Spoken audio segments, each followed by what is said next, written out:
Tax time tips.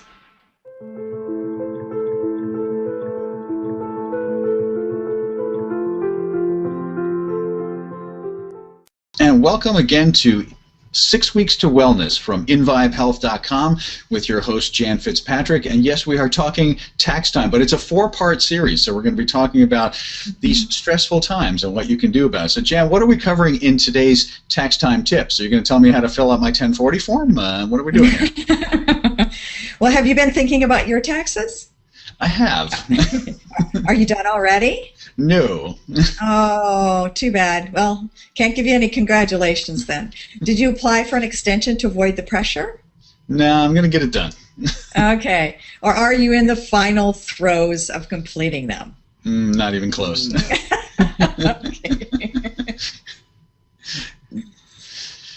Well, the things we're going to... Yeah, go ahead. Oh, yeah, the things we're going to talk about are deadline. What are some helpful tips when you wait to the last minute like I have done?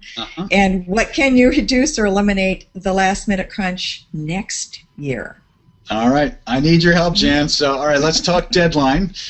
Deadline is April 15th this year. I haven't looked at the calendar. I know sometimes it ends up being whatever the Monday is after the 15th, but is it, we'll call it April 15th, right? Yeah, just sometimes they move it a little bit.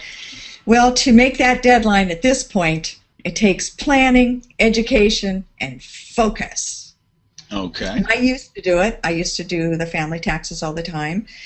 And I was responsible for getting the refund. And if I didn't, I was, I was blamed for it. Let's put it that way. So a few years ago, I fired myself as our tax person, which was kind of hard. I mean, but, the bookkeeping itself is a lot of work, just keeping track of that. So I hired a professional to help me out. Even for your personal income tax, you turned it all over. Good for you. Turned it all over.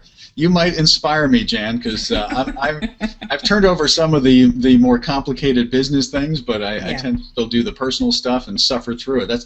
I used to have hair before I started doing my own taxes. I pulled it all out. I understand that. I do understand that. So that sounds like good advice. So. But the deadline is April 15th, so you got to get yourself organized. It is coming quickly. I was just looking at the calendar and realizing that. So, all right, I'm probably going to be in this next category, Jan. Still, I know myself. I'm probably going to be waiting till the last minute. So, what do you got for me? Well, in order to make it more pleasant, an activity, I know I do blocks of time. I cut out blocks, like Sunday. This Sunday is going to be tax day. And I'll just sit and plan the whole day. And in order to make it less stressful, which is what we're talking about, I'll choose some music, put on some music with a melody. Because Jill Mattson has told us that melody affects emotional and mental states. So if you find some music you really like that has some kind of a melody, you hum it, you sing along, you enjoy it. It will actually be very uplifting for you during this time. That's not as much, you'd rather be doing something else, probably. I'm going to have to get some really uplifting music, Jan. Yes, something with a nice melody. And then treat yourself. Go out for meals. Because I know for me, it takes time to fix them, to go out and shop for them, and then to clean up afterwards. So the easiest, nicest thing that you can do for yourself is make it as pleasant as possible and go out for a favorite meal of yours. Now, you can't stay out too long, but when you come back, everything will be just as clean as when you left it, and you go back to work. But the problem is that the taxes will still be there when I come back from my nice meal. Right. But you will feel better. You'll feel satisfied. I will. Ready to get back. Yeah.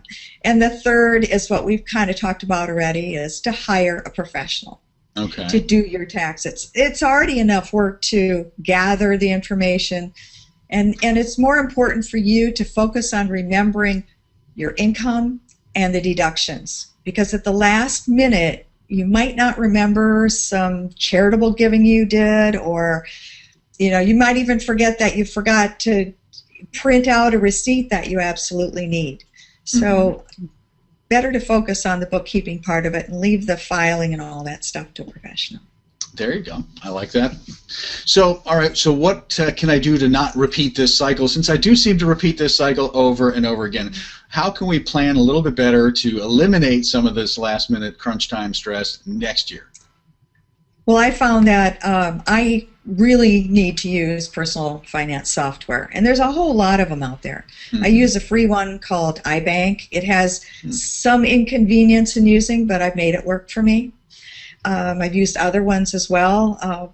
It seems like they've just blossomed, and you probably will find one that fits your way of doing things.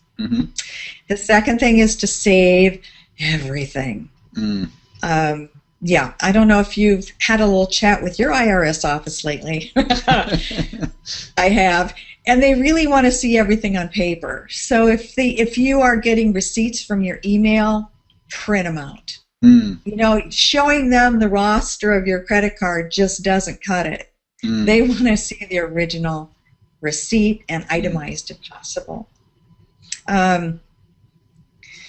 And then we actually need to be pack rats for the IRS side. You do. Just you can always sort it later. You can always sort it out later and take out your grocery stuff and your closing things. Jan, they can just go back and watch the spring cleaning series that we already did before after tax time. But make sure you save the ones. What is it? I think it's 3 years or 5 years. I can never remember. I just end up saving it all. 7. Yeah. 7. There you go. And I don't know. Do you know what bankers boxes are? They come flat, and you fold them all together, and they have lids on them. They are so cute. Well, besides being cute, they're all the same size, and you mark them all the way around with your tax year and on top, so you can see it wherever you put it in your closet, and wherever you keep it. And you can stack them very easily, and they don't crunch like some of them my boxes have in the past. And then what I do is I have 4 separate hanging files. And each separate hanging file, I have 4 of them, and they're January, February, March, April, May, June. So it's a quarter. So they're all quarters. Your quarterly box, yeah. Yeah, they're hanging in the file drawer, and I just throw them in there. And then when the next quarter comes, then I fill up the next one, and then I rubber band them and throw them in my banker's box, waiting for those 1099s and things that they mail to you in January and February. So if I need to clean them out, I can sort them. Just, okay, I'll sit down and do 3 months worth. I don't want to do all of them, but maybe I can pull out this. So it helps you break the big job into small bits. Which is always a good stress management strategy, absolutely. And then for all those 1099s and statements from your bank and all the things you get at the end of the year or at the beginning of the next year, just have a folder that just marks it like a vanilla folder, and every time something comes in, just throw it in that folder and then put it in that banker's box until you're ready to do everything.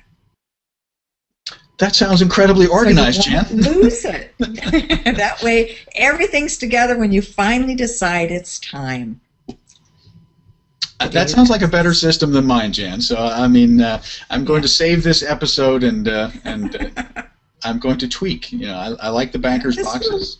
Like changes. Like the quarterly files. That's all excellent advice. Well, listen, I hope you're finding this to be excellent advice as well. This is part of a 4-part series that's all about keeping calm during these taxing times. Love the play on words there, Jan. So this one's been about tax tips. We've been talking today about this. The deadline is approaching. It is really April 15th. It is coming soon.